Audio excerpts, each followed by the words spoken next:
மூன்றாவது நாள் ஆட்டத்தில் இங்கிலாந்து அணியை சூறையாடிய இந்திய பேட்ஸ்மேன்கள். நினைத்து கூட பார்க்க முடியாத மொரட்டு அதிரடி. ஆடிப்போன ஒட்டுமொத்த இங்கிலாந்து அணி. அதாவது இந்தியா மற்றும் இங்கிலாந்து அணிகளுக்கு எதிராக தற்போது மூன்றாவது டெஸ்ட் போட்டி நடைபெற்று வருகிறது. 5 டெஸ்ட் போட்டிகள் கொண்ட இந்த தொடரில் ஏற்கனவே முதல் 2 போட்டிகள் முடிவடைந்த நிலையில் ஒரு போட்டியில் இங்கிலாந்து அணியும் ஒரு போட்டியில் இந்திய அணியும் வெற்றி பெற்று இந்த தொடரை 1-1 என்ற சமநிலையில் வைத்துள்ளது. இந்த நிலையில்தான் மூன்றாவது டெஸ்ட் போட்டி சமீபத்தில் தொடங்கியது. இந்த போட்டியில் முதலில் பேட்டிங் செய்த இங்கிலாந்து அணி நிதானமாக விளையாடி முதல் இன்னிங்ஸில் 387 ரன்கள் எடுத்தது.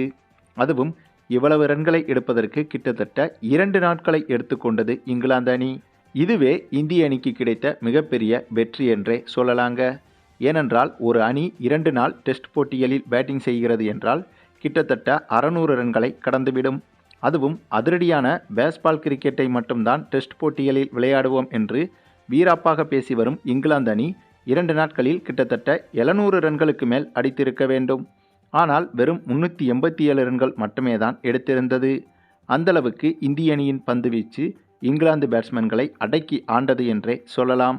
அதுவும் இந்த போட்டியில் ஜாஸ்பிரிட் பும்ரா 5 விக்கெட்டுகளை கைப்பற்றியிருந்தார்.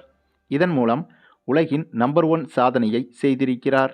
அதாவது வெளிநாடுகளில் ஒரே இன்னிங்ஸில் அதிக முறை 5 விக்கெட்டுகளுக்கு மேல் எடுத்த முதல் சர்வதேச பவுலர் என்ற சாதனையை ஜாஸ்பிரிட் பும்ரா இதன் மூலம் படைத்திருக்கிறார்.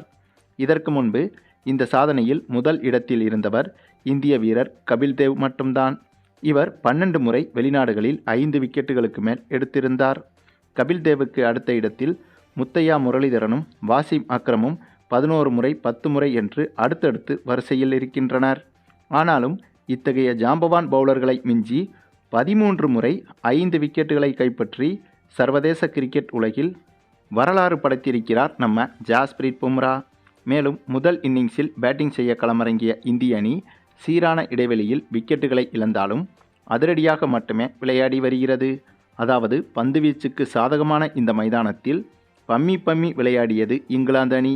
ஆனால் அதே மைதானத்தில் இந்திய அணி விக்கெட்டுகளை இழந்த போதும் கூட அதிரடியாகத்தான் விளையாடி வருகிறது.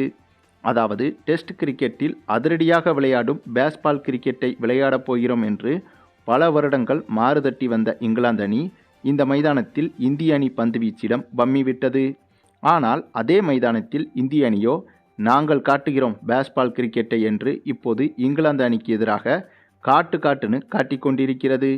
மேலும் இந்திய அணியை பொறுத்தவரையில் இந்த முதல் இன்னிங்ஸில் விக்கெட்டுகளை இழந்தாலும் கூட அதிரடியாக விளையாடி 250 அல்லது 300 ரன்களை தொட்டுவிட்டாலே அதன் பிறகு இரண்டாவது இன்னிங்ஸில் நிதானமாக ஆட வேண்டுமா அல்லது அதிரடியாக ஆட வேண்டுமா என்பதை முடிவு செய்து கொள்ளலாம். ஆக அந்த மனநிலையில்தான் இந்த முதல் இன்னிங்ஸில் அதிரடியாக விளையாடி வருகிறது இந்திய அணி. குறிப்பாக இந்த மைதானத்தில் ரன்கள் சேர்ப்பதற்கு அதிக நேரம் எடுத்துக்கொள்வதால் இந்த போட்டியை ட்ரா செய்வதற்கு 2 அணிகளுக்கும் அதிக வாய்ப்புகள் இருக்கும்.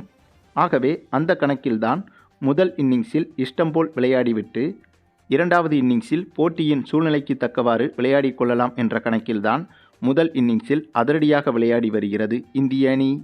சரி, நீங்கள் சொல்லுங்கள், இந்திய அணியின் இந்த ஒரு அணுகுமுறை என்பது சரியான அணுகுமுறைதானா என்பதை பற்றி நீங்கள் என்ன நினைக்கிறீங்கன்னு உங்களுடைய கருத்துக்களையும் கமெண்டில் தெரிவிங்க. மேலும் இந்த வீடியோ பிடிச்சிருந்தா லைக் பண்ணுங்கள், மற்ற அனைவருக்கும் ஷேர் பண்ணுங்கள், மறக்காமல் நம்ம சேனலை சப்ஸ்கிரைப் பண்ணுங்கள்.